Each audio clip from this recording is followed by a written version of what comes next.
Hi, welcome back to Calus Prep. Let's take a look at another example of the kinds of easy and medium questions we'll encounter on the SAT math test. If I is equal to the square root of -1, which of the following is equivalent to 2 over 5 plus I? Alright, let's recognize that we are going to be rationalizing that denominator. So 2 over 5 plus I, we've got to multiply by some variant of 1 that will cancel out that square root of -1, which is 5 minus I, top and bottom. Multiply that out to find that 10 minus 2I is going to be over 5 squared plus 5I minus 5I minus I squared. And I'm going to simplify this all down, obviously canceling out those middle terms, realizing that I squared is -1. So 25 minus a -1 will be 26. And if I simplify this ratio down further to look more like my answer choices, I'll realize that 10 minus 2I over 26 will reduce by 2, so that 5 minus I over 13. C. Moving on. A set of data has 10 values, no 2 of which are the same. If the smallest value is removed from the set, which of the following must be true? Well, we're looking for which of the following must be true. The range of the first data set is greater than the range of the second data set. That seems to make sense because 9 numbers range is going to be less than 10 numbers range. The mode of the first data set is greater than the mode of the second. Well, that can't be true because we have no 2 of which are the same, and the mode is the most often found number, so move on. The medians of the 2 data sets are the same. That could be true, but I'm not sure. Moving on. The mean of the first data set is greater than the mean of the second data set. Can't be true because we removed the smallest value, which would mean our second data set has a greater average. A. Must be true. Which statement best describes the relationship between the graphs of y equals 2 and x equals 2? Well, let's go ahead and draw our diagram so that we can more easily spot the relationships between y equals 2 and x equals 2. These are obviously not going to be to scale, but that's my y equals 2, and here's my x equals 2.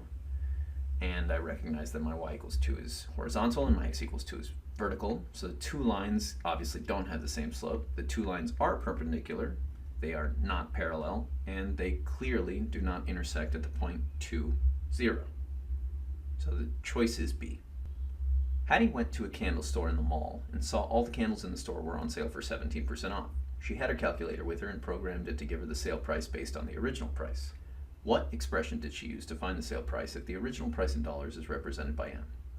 Okay, well, the first option doesn't seem to be true because it is 17% off and we're adding something to our original price, which can't possibly be a sale. The following 2 options are out of the question because they have no reference to add or subtract from our original price, and the last option seems to be it. Original price minus 17% of original price. If x and f of x are given in the table below and f of x is equal to 10, then x equals what?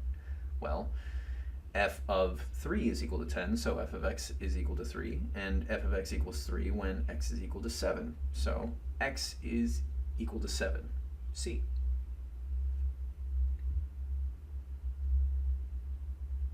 If h of x plus 1 is equal to 3h of x plus 4 over 3 for all positive integers, and h of 1 is equal to -2/3, what is the value of h of 3? All right, let's recognize that we're given h of x plus 1 in terms of h of x plus 1 minus 1, and we're given h of 1, and we're trying to find h of 3. So h of 3 will obviously equal 3 times h of 3 minus 1 plus 4 over 3. And h of 2 must equal 3 times h of 2 minus 1 plus 4 over 3. And we're given h of 1, so if we plug that directly in to find h of 2, we will find that 3 times -2/3 plus 4 over 3 will cancel out those 3's, find that 2/3 is equal to h of 2, and we'll remember that as we clean this up a little bit to plug into that h of 3. So h of 3 is equal to 3 times 2/3, the equivalent of h of 2, plus 4 all over 3. Cancel out my 3's again, add the 2 and the 4. 6 divided by 3 is 2, so our answer is 2. and it looks like we're coming up on about 4 minutes and 50 seconds. So 4 minutes and 50 seconds for 6 questions. That looks like it's roughly 48 seconds per question. Not bad. As always, I want to thank you so much for stopping by Callus Prep. My name is Ricardo Calderon, and I hope to see you again soon.